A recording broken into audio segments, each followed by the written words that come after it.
So, for the next few weeks, we're going to be looking at the fruits of the Spirit. But the question is, what does that mean? Well, it's simple, really. In the same way that an apple tree produces apples, so Christians should produce these fruits in their lives. And of the Spirit indicates where these fruits come from. The strength and ability to do them is given to us by God. So if it's easier, don't think of them as fruits of the Spirit, but as the way to live as given by God. Each week we'll be taking you through one of these fruits and seeing how it affects us. Hi, for this week the theme is... I have with me two contestants. Their job is to give you their best definition of this fruit. Your job is to try and work out which one's right. The world is always striving for peace, but we have too many power-hungry people in the world and too much war. I'm not sure we can have peace until all the conflict has stopped, and I don't see that happening anytime soon. For me personally, I don't think I can get a moment peace. I'm running around from morning to evening, rushing from one thing to another. My life is not very peaceful. Peace is when I get a nice hot bubble bath at the end of a busy day. It's the feeling of accomplishment and contentment that you feel after finishing a task.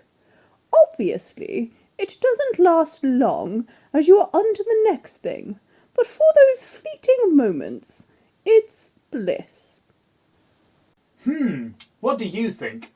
I certainly like a bubble bath after a long day, but is that the fruit of the Spirit called peace? I'm not so sure that either of our contestants has quite mastered what peace is. So where else can we look? I think the Bible would be a good place to start. Peace is mentioned 420 times in the Bible. It is clearly something that God thinks is important.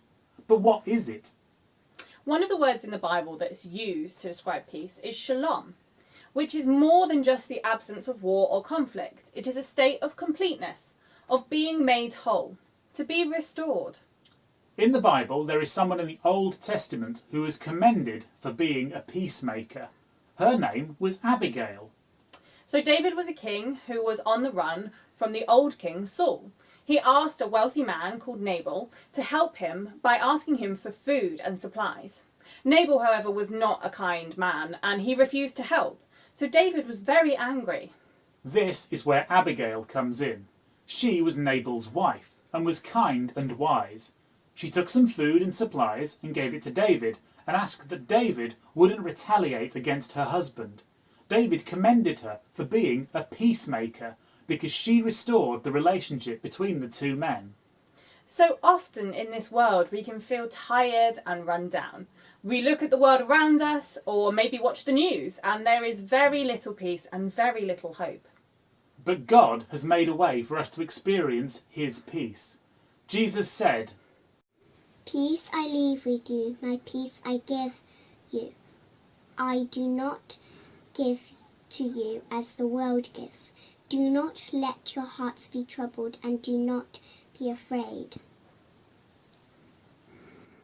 See, Jesus came into this world to bring us peace. Not peace that we see in between wars, but peace from God, which is restoration to him. way back in the beginning, God created us in his image.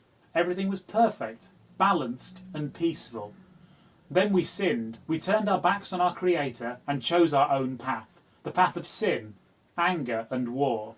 But God, through his loving kindness, didn't leave us in that misery. He knew we were too powerless to do anything to fix that relationship with him. So instead, he made a plan to fix it. Years later, he sent his son, the rescuing King Jesus, into the world to die on the cross. His perfect, sinless life will be given up instead of ours. And by doing that, our debt was paid.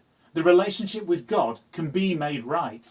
It has been restored, not through anything that we have done, but through God. And it is in this restored relationship that we can find peace. So, to put it very simply, we sinned and broke that relationship.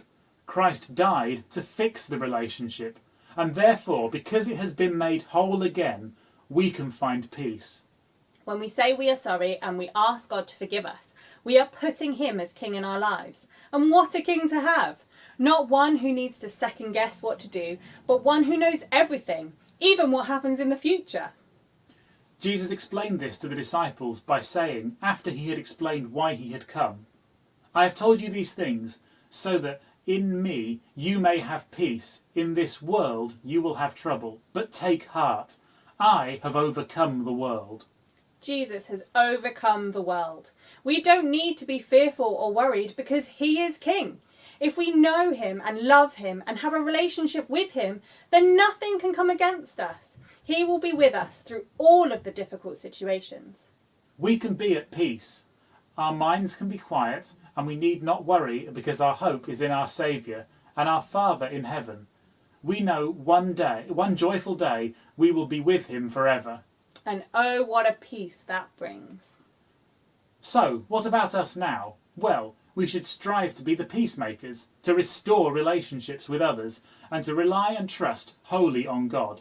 If our relationship with him is restored, then we can pray for his peace to help us. In the playground, if an argument has broken out, we can try and show God's peace.